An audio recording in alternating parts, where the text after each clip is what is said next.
we go. Good morning, everybody.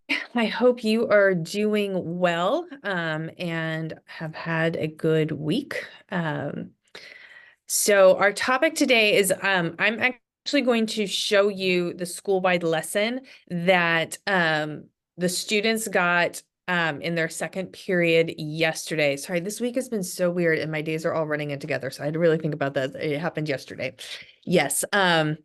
So it was on healthy relationships, and let me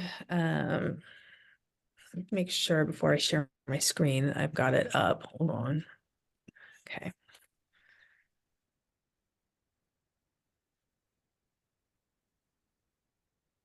Here's Miss Gunter.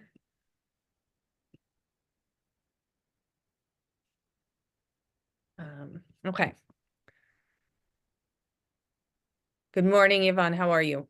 I'm good. Good morning, everybody. Good morning. Look what I just did. I just edited the slide. Undo. I did not mean to do that. Oh my gosh. Just pressing buttons. There we go. Okay, so our school-wide lesson yesterday was on healthy relationships. So we're just going to go through this. The students actually pretty much watched a video where we had talked through the slides.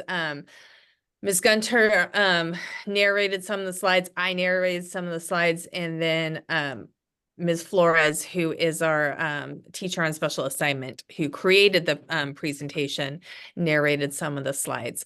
We're not going to show you the video today, but there is actually a short video in here that I will show you.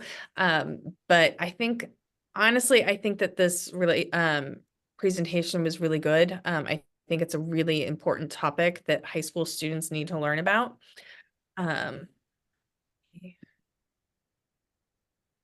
So why we wanted this as a topic as a school-wide lesson,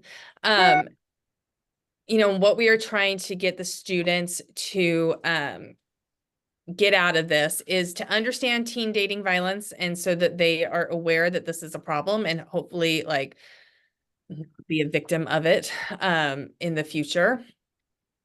Identify healthy and unhealthy relationship characteristics, understand how to support someone in unhealthy relationships, and also to understand the ideas of consent and what Title IX is.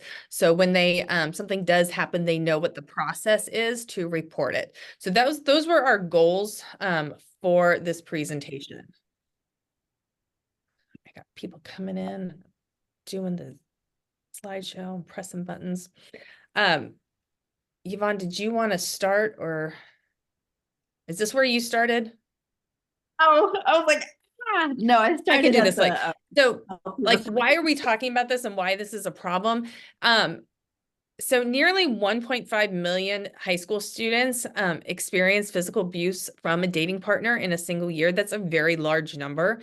Our trans or non-binary students are like 1 in 2 will be in an abusive relationship. That's also a very high number.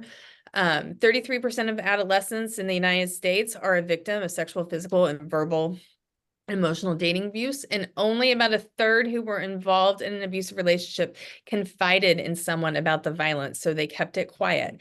This is something that's preventable, and they've done studies, and like the number one thing that prevents all of this is education about this topic. So that's why we are talking about this and why this is such an important topic.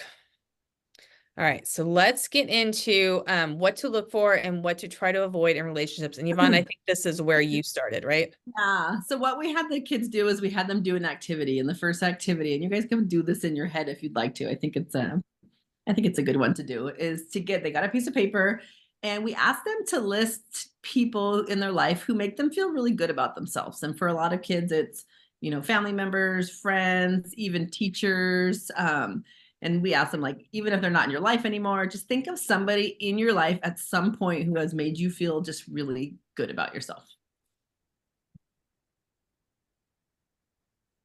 And then the second part of this activity, we asked them, once they write those names down, we wanted to know why they made them feel good. So, was it a compliment they paid you? Was it just like fun quality time you spent together? Like, what was it about that interaction between the two of you that made you feel positive, made you feel really good? And then we let them share with their neighbor if they wanted to.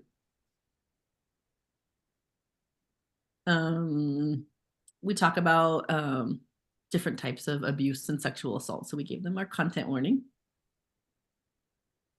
And then we wanted to differentiate between healthy relationships, unhealthy relationships, and then abusive relationships. Like, what's the difference? And then we also talked about abusive relationships and unhealthy relationships might be different for different people. So for somebody, it might be an unhealthy relationship, but for another person, those same behaviors might constitute it as abusive relationship. It just depends on how you respond to it emotionally. Some people might be used to somebody talking to them in a specific tone, and for somebody else, that could be really triggering for them. So healthy relationships are built on respect and equality.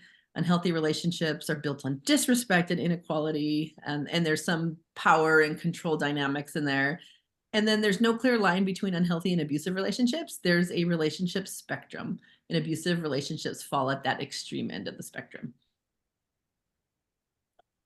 And that's just a few more, just depending on what type of relationship you're in, like you might see some of these things in there.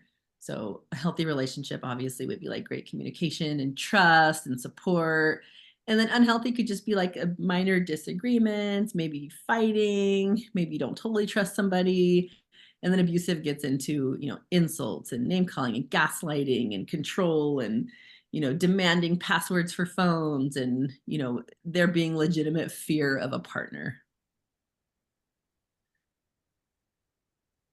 Some signs of a healthy relationship. And we think this is important because what I asked them to do is like think of relationships in their lives where somebody has really modeled what a healthy relationship looks like. And not everybody has someone in their life that has modeled a healthy relationship. There are people who have never seen a positive dynamic in like an intimate partner relationship. And so this is just a way to show them that like these are the qualities that you should be looking for, whether it's for yourself or if you're watching your friend go through an experience. These are the things that we want you to be looking for. And then I just highlighted a couple of like, one of the big ones for me is taking responsibility. And I think somebody who can apologize and acknowledge their mistakes, I think that's a huge sign of a healthy relationship. And so one of the things I'll do with students is I'll often ask them, like when they're in a relationship, I should turn my computer around, but I have this like paper on my wall, and we always do like pros and cons lists of different relationships. And it's like if somebody's on the cusp of breaking up with somebody, we list the pros and cons, and then we see which category has more adjectives in it, if you will. And so this for me was perfect because I think there's certain things in a relationship that people don't even acknowledge are not true for every relationship. I ask kids like, what percentage of the relationship do you feel like you're actually enjoying your time together? And when I hear somebody say like, 80% of the time I'm crying and 20% of the time we're having a really good time, a 20% on a test would be like a really low F. And so when you think of your relationship like that, I think it just kind of opens their eyes to the reality of their relationship. One thing I want to add to that, Yvonne, is I think a lot of times when we talk about and we use the word relationship, we're thinking like naturally of a romantic relationship, but this is true for friendships. It's true for family relationships. I mean, like any relationship that you might have in your life. Absolutely. And then on the opposite end of the spectrum, signs of an unhealthy relationship. And like Miss Davis said, it's like your friendships can have, controlling and possessive and jealousy and somebody who's really selfish and somebody who kind of calls all the shots and makes all the rules in the friendship. Or it could be a relationship where somebody doesn't take responsibility for their actions. Intensity. This is an example of this would be relationships that have really high highs and really low lows. If you see someone in a relationship or you're in a relationship where when it's good, and then when it's bad, it just comes crashing down. Like that intensity is a sign of like a toxic relationship. Manipulation, isolation. I think anyone who doesn't want you to be around the people that support you the most, that would be controlling and isolation, and very big sign for an unhealthy relationship.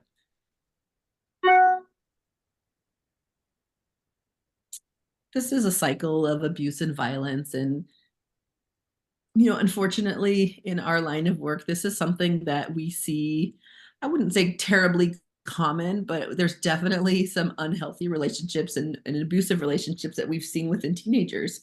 And what's really difficult is these phases in this type of relationship, because there's always a positive, like there's always some sort of gain that somebody's getting. Like the person is super sweet. You may have heard the term like love bombing. Somebody just like inundates you with love and affection and gifts and all these things. And then the tension starts to build. And then there's a crisis in the relationship, whether it's a physical abuse or any other kind of abuse. And then an apology and just guilt and just, somebody who's just begging to be forgiven. And then it just starts all over. It starts like things are good and it just continues on that cycle. It's a very difficult cycle to break, mainly because when I run into victims of abuse in a relationship, they do not want to talk about it. They're very protective of their partner. And so you have to intervene in a really kind of by their side supportive way without villainizing this other person, because it's somebody that they care about. And so, acknowledging that if somebody's in an abusive relationship, it doesn't necessarily mean the abuser is a horrible person. It's very difficult to, I guess, convince somebody that they're in one. Nobody wants to say like, oh my gosh, I'm in an abusive relationship. And when they finally come to that realization, that's a really big and scary thing for them. And so this is just a very delicate topic for students, especially who are already engaged in these types of relationships. Domestic violence, intimate partner violence, patterns of behavior used by one partner to maintain power and control over another. And we see, a lot of people think that usually it's the female who's the victim in these relationships. And that is absolutely not the reality.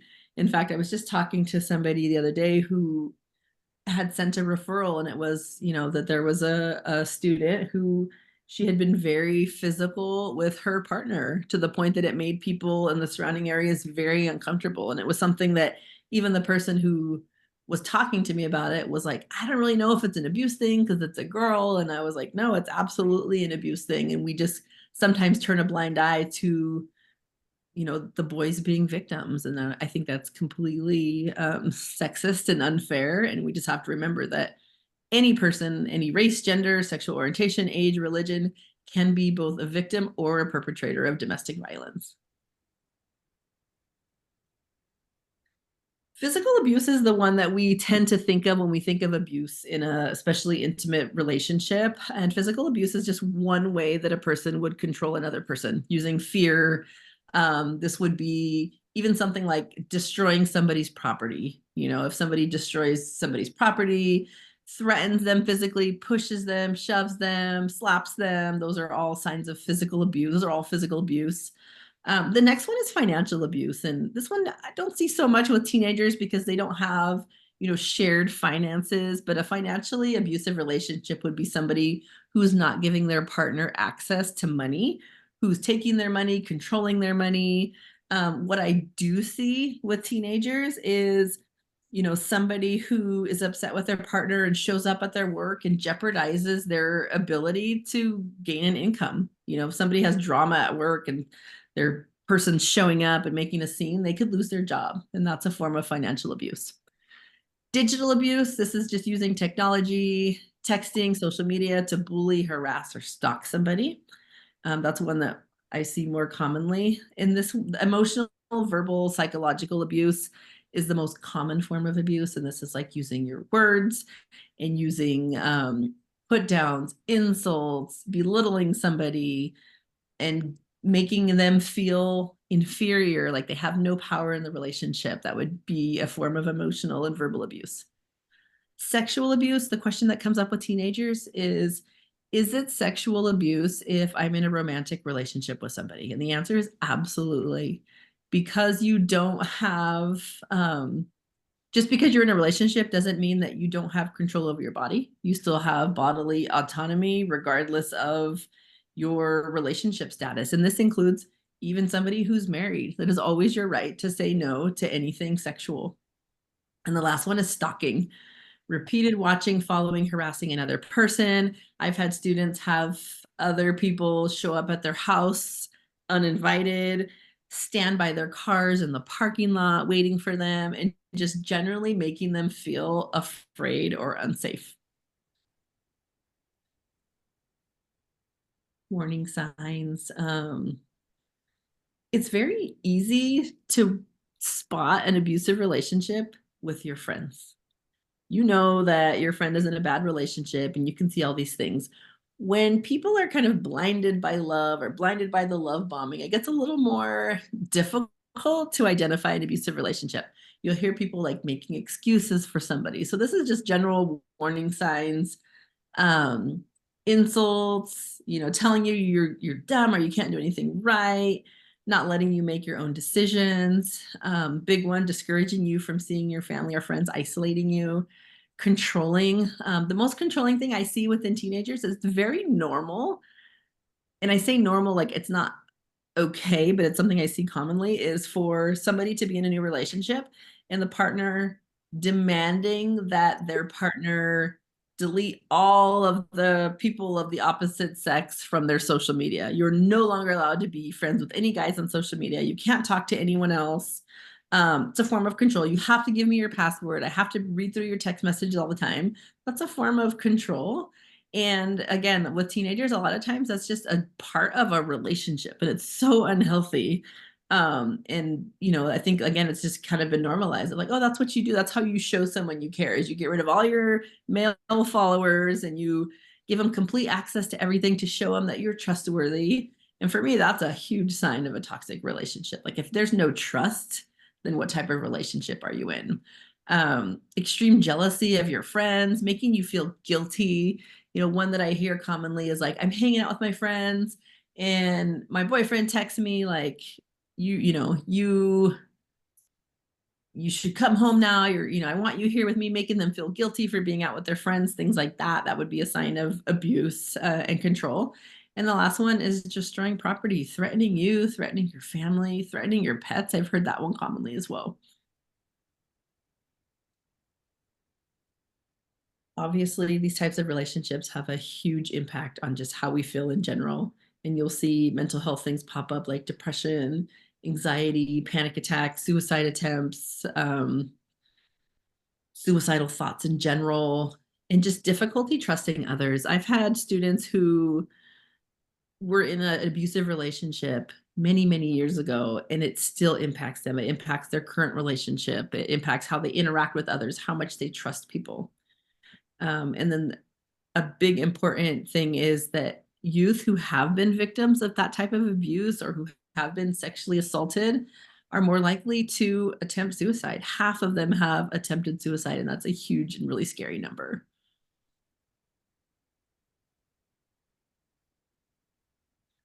Why do people stay? I am very transparent about this, and in my line of work and counseling, honestly, I had a really hard time because I had never been engaged in a relationship that sort.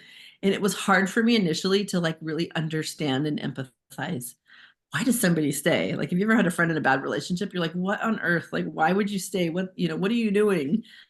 And there's so many reasons that people stay. And it's something that is hard for people, again, who've never been through it to truly understand why somebody might stay in a relationship that's toxic.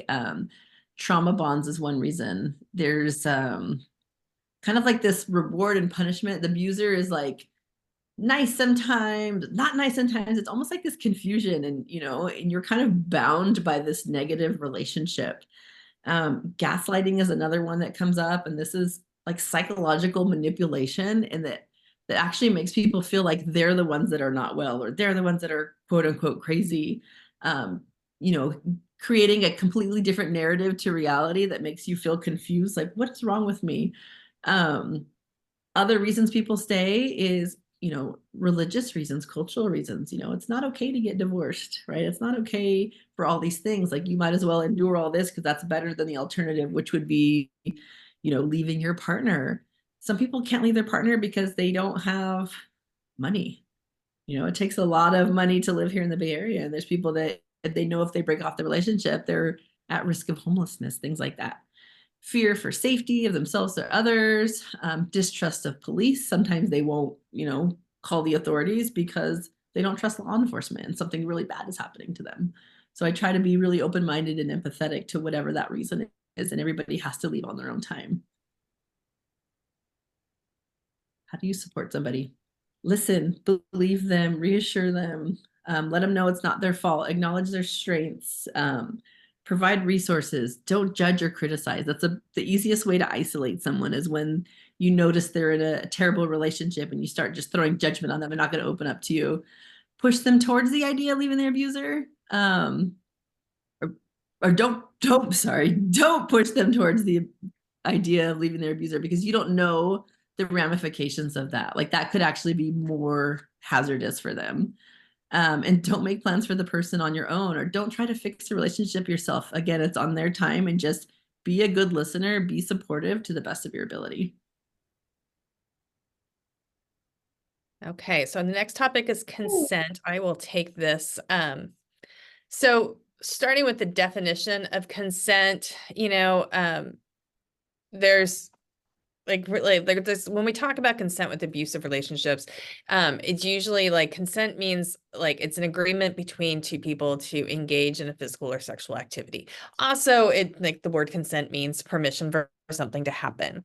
As part of a healthy relationship, all partners are able to openly talk and agree about what kind of activity they want to engage in.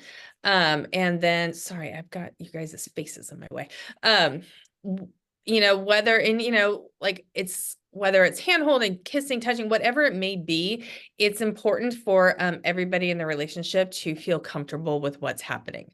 That's really the important thing with consent. And if you guys remember, we did a Zoom topic a couple of months ago where we talked about, it's really important for parents to teach their kids about consent. So I'm glad that we did this, because I feel like actually these slides might be a really good resource for you as parents to talk about consent with your kids, because it's something that you need to talk about over and over again, because consent education is one thing that, like, they've done studies, like, it actually works. This is something that actually does work and makes a difference. So there's this great video. It's about 2.5 minutes long. And so I'm going to show it to you. If you're still struggling with consent, just imagine instead of initiating sex, you're making them a cup of tea. You say, "Hey, would you like a cup of tea?" And they go, "Oh my God, I would love a cup of tea, thank you." Then you know they want a cup of tea. If you say, "Hey, would you like a cup of tea?" And they're like, I'm not really sure. Then you can make them a cup of tea, or not, but be aware that they might not drink it. And if they don't drink it, then, and this is the important bit, don't make them drink it. Just because you made it doesn't mean you're entitled to watch them drink it. And if they say, "No, thank you," then don't make them tea at all. Just don't make them tea. Don't make them drink tea. Don't get annoyed at them for not wanting tea. They just don't want tea, okay? They might say, "Yes, please, that's kind of you." And then when the tea arrives, they actually don't want the tea at all. Sure, that's kind of annoying as you've gone to all the effort of making the tea, but they remain under no obligation to drink the tea. They did want tea, now they don't. Some people change their mind in the time it takes to boil the kettle, brew the tea, and add the milk. And it's okay for people to change their mind, and you are still not entitled to watch them drink it. And if they are unconscious, don't make them tea. Unconscious people don't want tea, and they can't answer the question, "Do you want tea?" because they're unconscious. Okay, maybe they were conscious when you asked them if they wanted tea, and they said yes, but in the time it took you to boil the kettle or brew the tea and add the milk, they are now unconscious. You should just put the tea down, make sure the unconscious person is safe, and this is the important part again, don't make them drink the tea. They said yes then, sure, but unconscious people don't want tea. If someone said yes to tea, started drinking it, and then passed out before they'd finished it, don't keep on pouring it down their throat. Take the tea away. Make sure they are safe, because unconscious people don't want tea. Trust me on this. If someone said yes to tea around your house last Saturday, that doesn't mean they want you to make them tea all the time. They don't want you to come around to their place unexpectedly and make them tea and force them to drink it, going, but you wanted tea last week. Or to wake up to find you pouring tea down their throat, going, but you wanted tea last night. If you can understand how completely ludicrous it is to force people to have tea when they don't want tea, and you are able to understand when people don't want tea, then how hard is it to understand when it comes to sex? Whether it's tea or sex, consent is everything. And on that note, I'm going to make myself a cup of tea. I love that little video. I think it is such a great way to, and it's so simple, you know, and clear about what consent is. You could also use this acronym, FRIES, which stands for freely given, reversible, informed, enthusiastic, and specific. So that's something that, you know, came from Planned Parenthood, is like a good way to remember consent about, you know, FRIES. So either the tea or the fries, both of those are really great ways to teach about consent. So here are some things what consent does not look like, assuming that, you know, just because the way somebody is dressing or the way they talk, if they're flirting, that is not consent. Being something that Yvonne mentioned a little while ago, being in a relationship is not consent. Saying yes because you felt pressured is definitely not consent. Accepting a ride or a drink, they're at a party or something like that, that is not consent. I think it's really important to teach that consent, that silence is not consent, and that goes back to this enthusiastic, that like they're clear, like, yes, I this is something I want to do, silent, and that silence is not considered consent. If they are in the tea video, they talked about being unconscious, but if they're under the influence of anything, that's not consent. And just because they agree to one thing does not mean they agree to all of things. So here are some ways to ask about consent. Do you want to slow down? Do you want to go any further? What do you want to do or try? Is this okay? Again, I think this is actually a really great resource for parents, because I think as parents, sometimes these are uncomfortable conversations. And when we grew up, I don't think consent was something that we talked about. Certainly when I was a teenager, consent was not something that we talked about.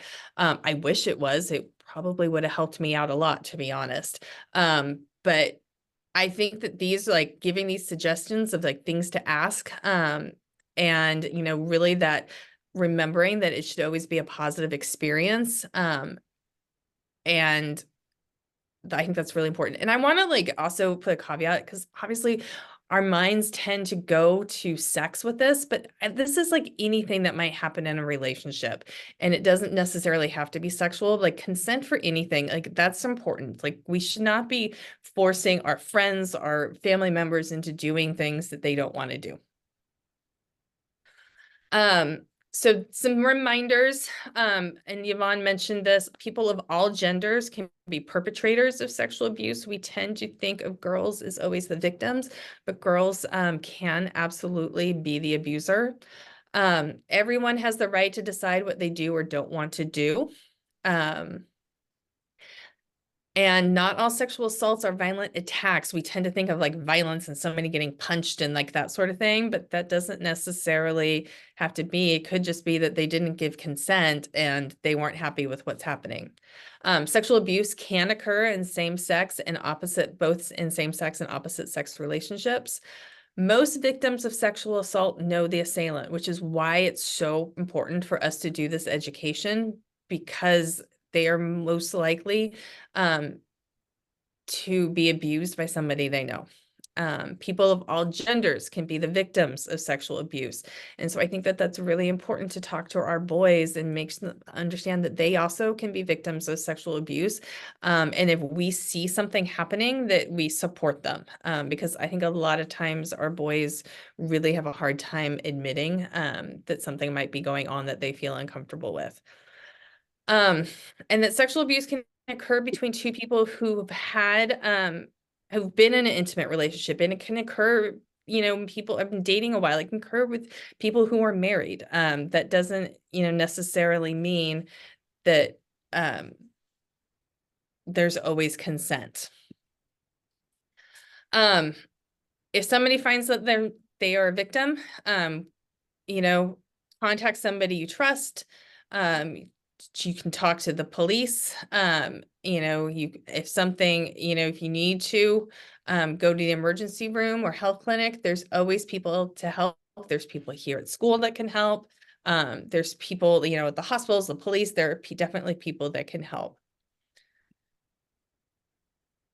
And this is just a reminder, kind of some of the stuff that Yvonne went over, but we reinforced it. If you know somebody who's in an unhealthy or abusive relationship, remember that it's not their fault and that they aren't alone. They can get help. And by helping, you are showing the person that they aren't alone and that you support them and that you can be trusted. This is just like another little graphic that's we liked. You have the right to privacy, both online and off. You have the right to feel safe and respected.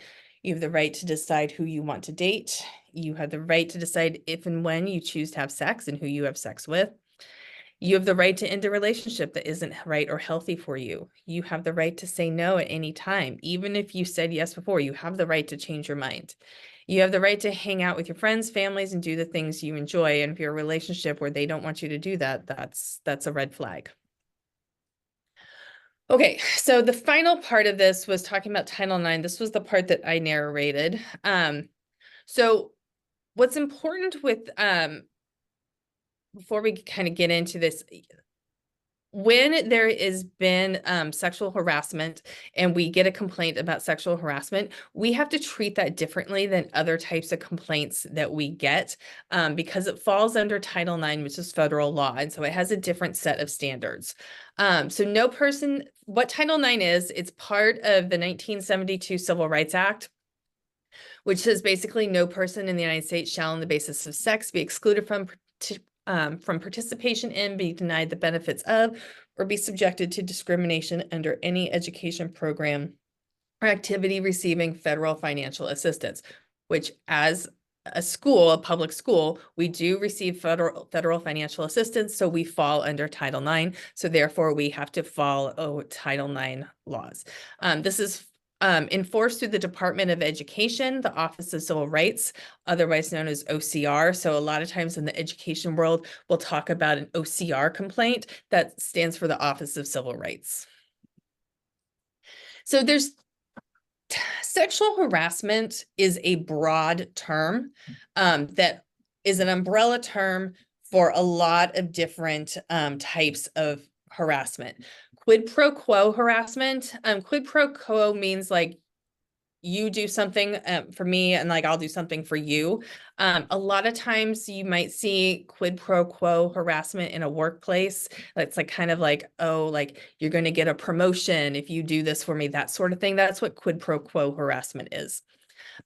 Stalking, which Yvonne mentioned before, hostile environment harassment, where like, somebody is always making like sexual suggestions or jokes that make people uncomfortable, that sort of thing. That falls under hostile environment harassment, dating and domestic violence, of course, and then sexual assault. All of these are considered sexual harassment. So like I'm going to be talking about sexual harassment, but know that it all falls, all of this falls under that. So when we get a sexual harassment complaint, like somebody comes, and a lot of times we actually, Yvonne and Amy, who are social workers, a student says something to them and like this happened to them, and then they have to report it. We have to report it to our district's Title IX coordinator. That person reviews the investigation and then decides like what has to, like, is it going to go through, does it actually fall under Title IX?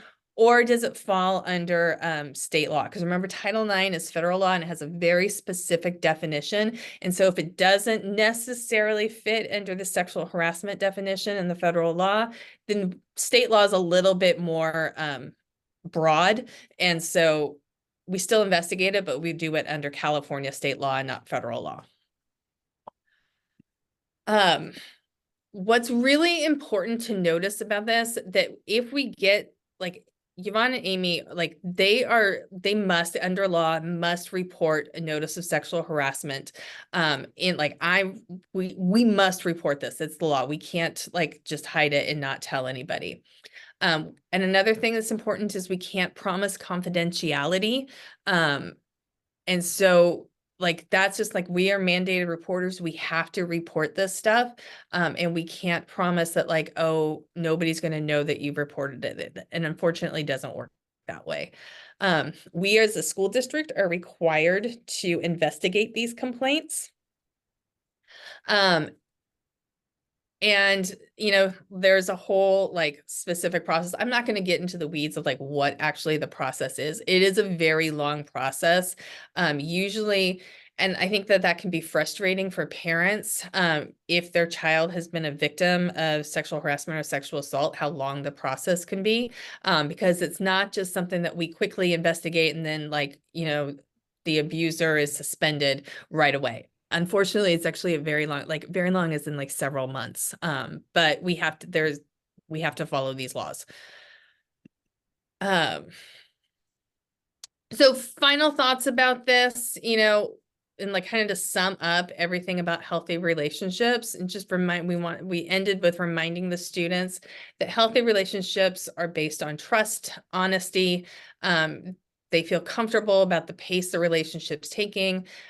People are able to maintain their independence in their relationship. It's based on respect. It's based on equality and kindness, taking responsibility for their own actions. There's healthy conflict, which I think is important because in every relationship, you're going to disagree.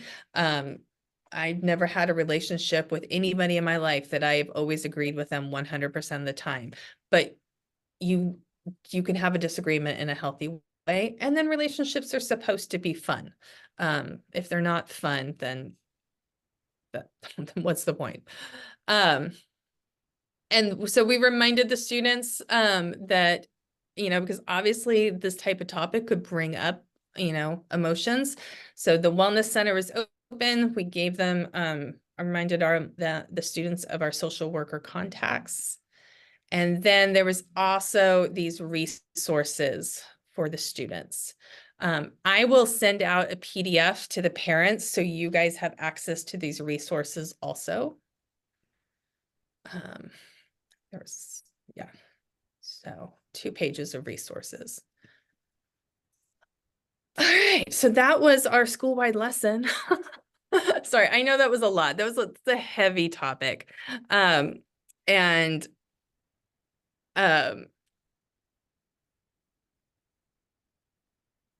Amy, I'm going to answer your comment. Like, hold on just a second. Let me like finish this up and then I'll get to your question. Okay. Anybody have any questions about the healthy relationship presentation? It's something that personally I'm very passionate about. It's kind of, this is like, like everybody has their hill that they'll die on. This is one of mine, that this is very important for our students to know about and to learn about, because they're about to be adults, they're going out into the world and they're teenagers. And the reality is they are experimenting with stuff and they really need to know this. Virginia, you have a comment? Good morning. Good morning. First, I just want to say thank you so much for holding this topic. Not only showing us, but showing our kids.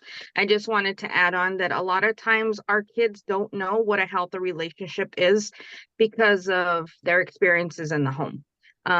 It's normal for them to see things a certain way and they think it's normal, and it may not be normal. It's just cultural or custom, whatever the case is. So it's really nice for them to see that. Also, I know me personally, I've had to talk to my student about the consent part, because there are some people who are not used to the affection in the home, who don't see that, so may be a little more uncomfortable with the affection, as where one person could be really affectionate because that's what they're used to seeing, and another one, they're not used to that affection. So it's not necessarily that they don't want that person or they're declining. It's just they're not used to it. So they just have to understand that everybody is different, and some people are just not used to it. So it's really nice to be able to know that our kids are seeing these lessons, because it may be completely new to them just because they're not used to it from, family and home. So thank you guys. You're welcome. Any other comments? No? Okay. I know this was a heavy topic today. Like I said, it is an important topic, but it's not, bright and bubbly. Our topic next week is actually more fun. We're going to talk about, maybe not fun, that's not the right word, but we're going to be talking about directing it to the parents of seniors that are about to have them move out of the house and the empty nest syndrome and how you deal with that. But then also we'll talk about how awesome it is to have an adult child. Both Yvonne and I have adult children now. It's kind of funny And that then- now we can see the positive of it. Like before we were like devastated. Now we're I like, know, like, because our "Hey." our oldest children are the same age, and so they graduated from high school in the same year, and we were both like, "Oh my God, this is so terrible!" And now we're kind of like on the other side. We're like, "Oh, this is the best thing ever." So we'll commiserate with you on how sad you feel, but then make you feel better about what's to come. So that's what we're going to talk about next week. I do want to address Amy's question in the chat. This is completely not based on a topic. Well, I don't know, maybe healthy relationships with the teachers and the school district. So she has a question. Her kid told her yesterday that teachers will go on strike and will not do any work outside of the classroom, which will include not giving and writing recommendation letters. My kid is a junior. Even though we haven't decided whether she wants to apply for private college, it could be a problem later on if she needs a recommendation letter, but no teacher can offer. How about the school counselors? Can kids depend on counselors for letters of recommendation? First off, let me clarify, teachers are not on strike. They are entering in what's called work to rule. Work to rule means they just work their contract hours. So they don't do anything outside of their contract hours. And so that's why they say writing letters of recommendation, that's not something that's found in the contract that they have to do. They usually do it out of the goodness of their heart. I don't anticipate that work to rule is going to last very long. I mean, in periods of the past, I don't know anything, so I can't say for sure. So I don't want to sound like I'm coming off, some sort of expert and I know like secrets. I don't. But just going in past history when this has happened in times before, because it has happened in the past. This is not the first time. I mean, we did it back years ago when I was a teacher. We weren't work to rule. It doesn't last terribly long. So I think if your child's a junior, by the time they're applying for colleges, I don't anticipate that this is still going to be the situation. To be completely honest, I don't really anticipate it lasting longer than the remainder of the school year, even if it lasts that long. So that said,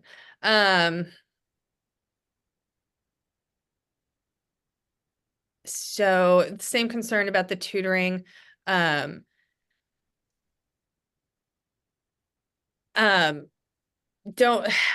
worry. I know, we'll see what happens.